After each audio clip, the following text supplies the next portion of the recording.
ದರ್ಬಾರದಲ್ಲಿ ನನ್ನ ಅಧಿಕಾರವನ್ನೇ ಚಲಾಯಿಸಿ ಜಲದಂಕ ಮಲ್ಲ ನೆನೆಸಿಕೊಂಡಿರುವ ವೀರ ಜಲಗಾರನ ವಂಶದ ಮಗನೆಂದರೆ ಅದು ನಾನು.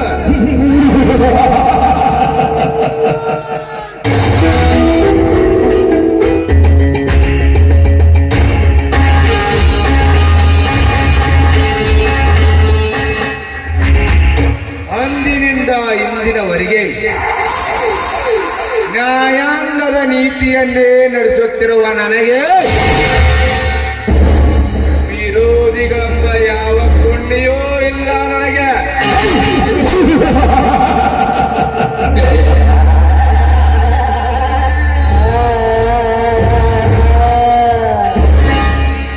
ಧರ್ಮರಾಜ್, ಈ ಜಗದಲ್ಲಿ ನಿನ್ನ ತಮ್ಮಂದಿರ ಬಲದಿಂದ ನೀನೆಷ್ಟೇ ಧರ್ಮ ಪಾಠವನ್ನು ಹೇಳಿ ನಿನ್ನ ಕೀರ್ತಿ ಬಯಸಿಕೊಂಡರು ಮುಂದೊಂದು ದಿನ ಅದೇ ನಿನ್ನ ತಮ್ಮಂದಿರ ಮುಂದೆ ನಿನ್ನನ್ನು ಕೈ ಒಡ್ಡಿ ನಿಲ್ಲುವ ಹಾಗೆ ನಾನು ಮಾಡದಿದ್ದರೆ ಎಲ್ಲೆಲೆ ವೀರನಗೌಡರೇ ಅಲ್ಲ.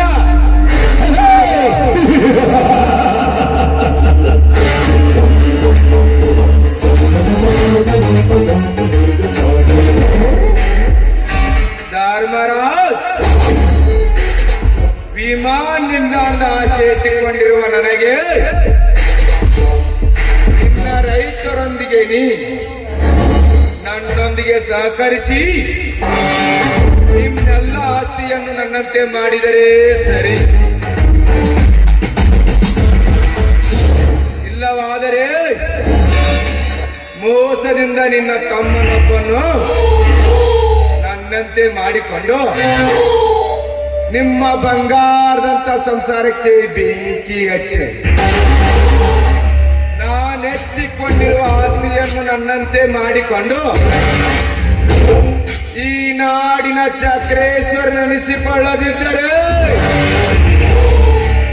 ನನ್ನ ರಾಜಕೀಯ ನಿಲ್ಲಿಸುವಂತೆ ಅಂದಿಟ್ಟೆ.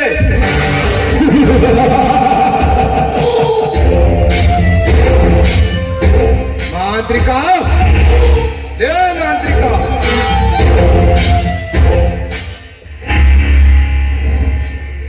ಒಂದೊಂದು ತೆರೆ ಹೋದವನು ಎದ್ದು ಬಂದವನು ರಾವಣ.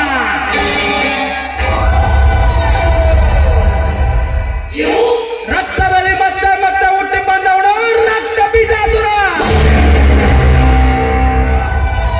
ಹಾಗೆ ನಮ್ಮ ಗೌಡ್ರು ಹೇಳ್ದನ್ನ ಮಾಡಿದವನೇ ಈ ಮಾಂತ್ರಿಕ.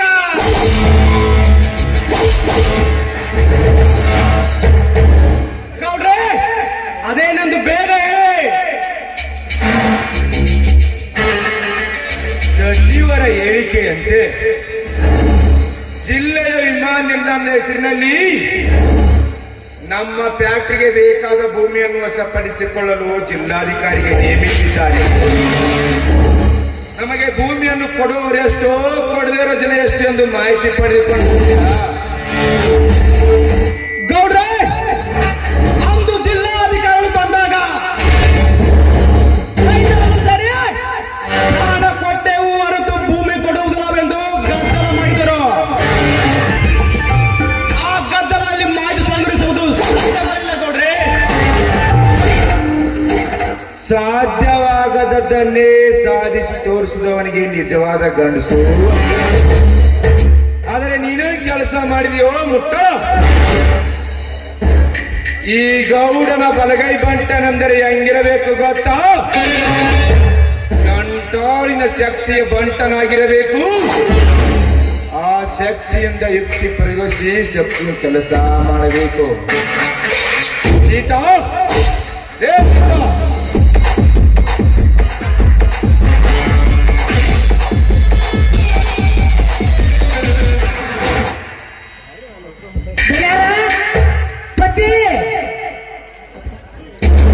ಆ ರೈತರ ಭೂ ಸ್ವಾಧೀನದ ಬಗ್ಗೆ ಪತ್ರ ತಯಾರಿಸಿದೆಯಲ್ಲ, ನಮಗೆ ಭೂಮಿಯನ್ನು ಕೊಡೋರೆಷ್ಟೋ ಕೊಡದೇ ಇರೋ ಜನ ಎಷ್ಟೋ.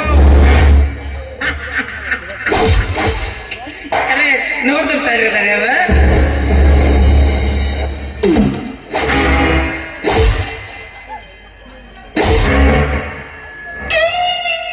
ಧನ್ಯಾರ ರೂಪಾಯಿದಾಗ ಒಂದು 12ನೇ ಭಾಗದ ಜನ ಏನ್ ಅದಾರಲ್ರಿ ಕೊಡ್ತೀವಿ ಅಂತ ಒಪ್ಕೊಂಡಾರಿ.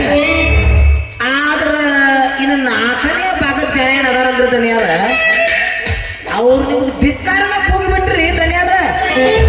ಆದ್ರ ಮುಂದ ಆದರೆ ಎಂಬ ಅಪಸ್ವರ ಮಾತೇಕೆ ಸೀತಾಪತಿ, ಅದೇನೆಂದು ಬೇಗ ಹೇಳು. ಹೌದ್ರಿ, ನನ್ನ ಕೆಲಸಕ್ಕೆ ಅಡ್ಡ ಬಂದ ತಲೆನೇ ತಲೆ ಅಷ್ಟೇ ಏಕೆ ಈ ಮಾಂತ್ರಿಗಳ ಯಂತ್ರದಲ್ಲಿ ಅವಳಷ್ಟೇ ಅಂತರನ್ನ ಕುಣಿದರು. ಅವನನ್ನು ಸ್ವತಂತ್ರವಾಗಿ ಹಾರಡಲು ಬಿಡಲಾರೆ. ನಡ ಬಲ್ಲಿದವನನ್ನು ಅವನು ಹಕ್ಕೆದರ ಮೇಲೆ ಹಾರೋದರೆ ಬಂದ ಗರುಡನಾಗಿ ಮೇಲಕ್ಕಾರೆ ಅವಳ ತೆರೆ ತಂದು ಹಾಕುತ್ತೇನೆ. ಕರೆ ಈ ಪೊಲೀಸ್ ಗೌಡನಿಗೆ ಅವನ ನೆಲ ಬೇಕು ಒಂದು, ಎಲ್ಲ ಅವನ ತಲೆ ಬೇಕು ಒಂದು. ಈ ಕೆಲಸವನ್ನು ನೀ ಮಾಡಿ ತೋರಿಸಲೇಬೇಕು ಮಾಂತ್ರಿಕ.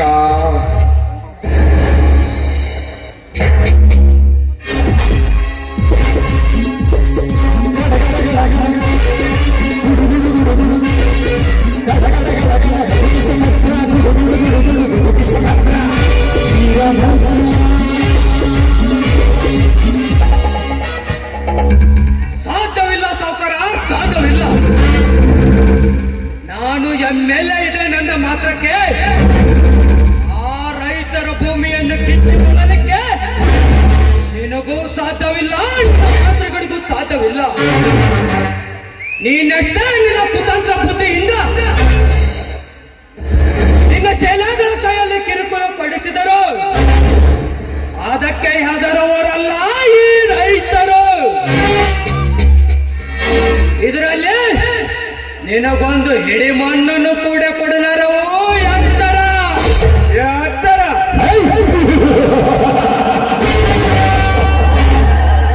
ಅದು ಈ ವೀರಾದಿ ವೀರ ಚಕ್ರೇಶ್ವರನಿಗೆ ಎತ್ತರ. ಹೇ ವೀರ, ನಾನು ಯಾರು ಏನೆಂಬುದನ್ನು ನೀ ಅರ್ಥ ಮಾತನಾಡಿದರೆ ನಿನ್ನನ್ನು ಹರಿನಾಮ ಸ್ಮರಣೆ ಇಲ್ಲದೆ ಭೂಲೋಕಕ್ಕೆ ಕಳಿಸಿಡುವೆ. ಎಚ್ಚರ.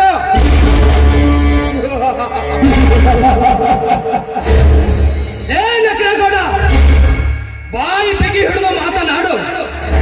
ನಾನು ಯಾರು, ಎಂತವನು ಎಂಬುದನ್ನು ನೀನರಿಯದೆ ಕೋಣನ ತರ ಮಾತನಾಡಿದರೆ ಈ ಕುರಿ ಬಲ್ಲಿದ ಟಗರು ಕೆಟ್ಟ ಟಗರಾಗಿ ನಿನ್ನೆದೆಗೆ ಗೊತ್ತುಕೊಳ್ಳುತ್ತದೆ.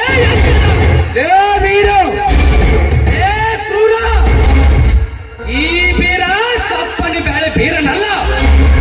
ಸಿಕ್ಕಂತ ಕುರಿ ಹಾಲು ಕುಡಿದು ಗಂಡನ ಬೆಳೆಸಿಕೊಂಡಿರುವ ಕೆಟ್ಟ ಮೆಣಸಿನಕಾಯಿ ಕಾರ.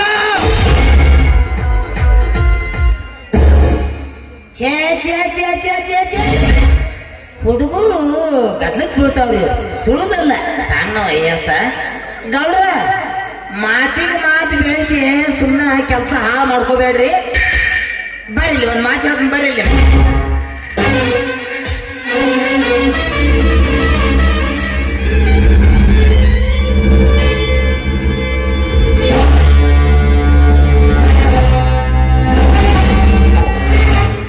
ಇಷ್ಟು ಮಾಡಿ ಮುಗಿಸ್ಬಿಟ್ರಿ ಧನ್ಯರ ಇದನ್ನ.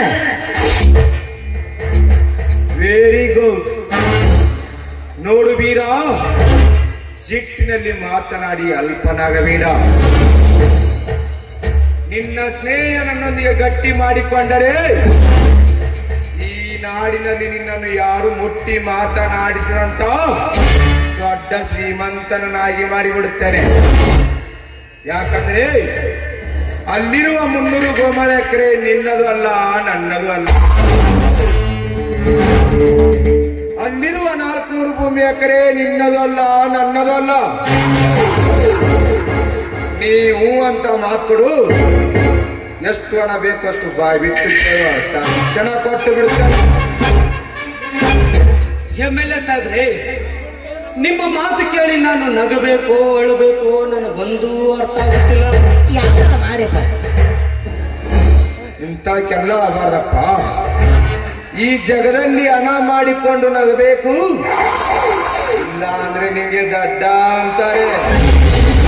ಏ ಸಾವ್ಕಾರ, ನಿನ್ನ ಕೈಯಿಂದ ಲಂಚ ತಿಂದು ಆತನ ಕುರಿ ಮೇಸೋ ಗುಟ್ಟು ಹಾಳು ಮಾಡಿಕೊಂಡು ಆ ರೈತ ಆಸ್ತಿಯನ್ನು ನಿನ್ನ ಸತ್ತು ಮಾಡ್ಲಿಕ್ಕೆ ನಾನೇನೋ ನಿನ್ನಂತ ಲಂಚ ತಿನ್ನೋ ರಾಜಕಾರಣಿ ಅಲ್ಲ.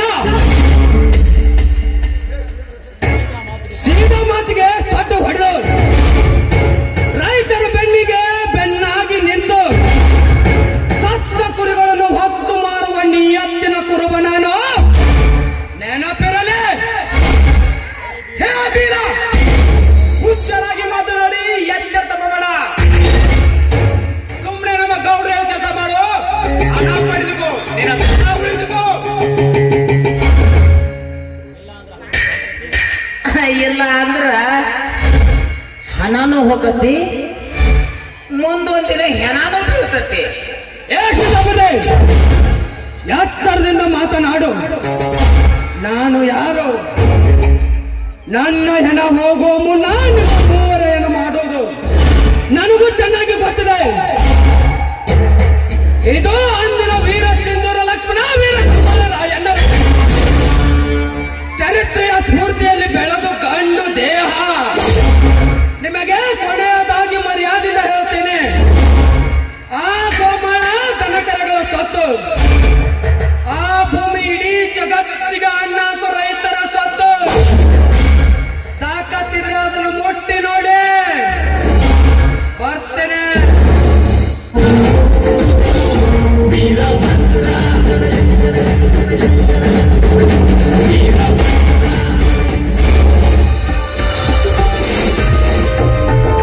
ಸೀತಾಪತಿ, ಏನು ಸ್ವಚ್ಛನಿಂದ ಮಾತನಾಡಿ ಹೋದ್ನಲ್ಲಿ ಆ ವೀರ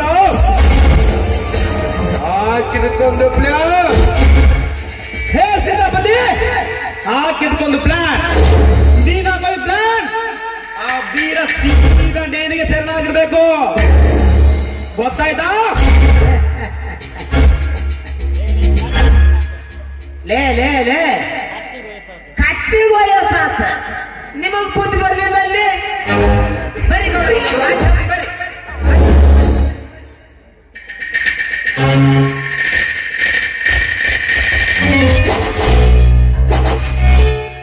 ಇಷ್ಟು ಮಾಡಿ ಬಿಡ್ರಿ ದನಿಯಾರ, ನಿಮ್ಮ ಕೆಲಸ ಫುಲ್ ಸಕ್ಸಸ್.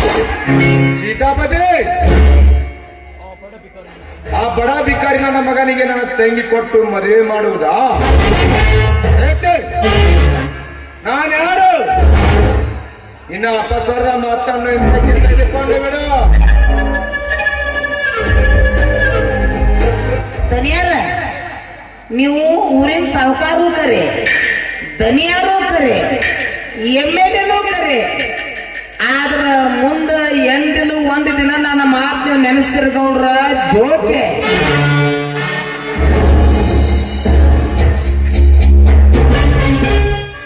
ನಮಸ್ಕಾರ ಗೌಡ್ರಿ, ನಮಸ್ಕಾರ. ಓಹೋ, ರೈತ ನಾಯಕರ ಮಗ ಬಾಂತಿ, ನನ್ನಿಂದ ಏನ್ ಕೆಲಸ ಆಗಬೇಕಾಗಿತ್ತು? ಗೌಡ್ರಿ, ನಾನು IPS ಓದ್ಬೇಕಂತ ಮಾಡೀನಿ, ತಮ್ಮಿಂದ ಸಹಾಯ ಬೇಕಿತ್ತು. ಈಗ ಬಲಿಯಾಗಿ ಬರ್ತತ್ ನೋಡ್ರಿ. ಡಾಕ್ಟ್ರಿ ಹೇಳಿದ್ದು ಅದಾತು, ರೋಗಿ ಬಯಸಿದ್ದು ಅದಾತು. ಗೌಡ್ರಿ, ಈಗ ಇವಳ ಕೆಲಸ ಮಾಡಿಕೊಟ್ರೆ ಮುಂದೆ ನಾವೆಲ್ಲರೂ ಮಜಾ ಮಾಡ್ಬೋದು. ಒಂದ್ ಕೆಲಸ ಯಾಕೋ? ಶಶಿಧರ ನಮ್ಮ ಹುಡುಗ, 10 ಕೆಲಸ ಮಾಡಿ ಕೊಡುತ್ತೇನೆ. ಗೌಡ್ರಿ, ನನ್ನ ಮೇಲೆ ಇಷ್ಟೊಂದು ಅಭಿಮಾನವೇ? ಓದುವವರ ಮೇಲೆ ಅಭಿಮಾನ ತೋರಿಸುವುದೇ ಈ ಗೌಡನ ಹುಟ್ಟು ಗುಣ. ಬನ್ನಿ. ಒಳಗೆ ಕೂರಿಸಿಕೊಂಡು ಎಲ್ಲರೂ ಮಾತನಾಡೋಣ.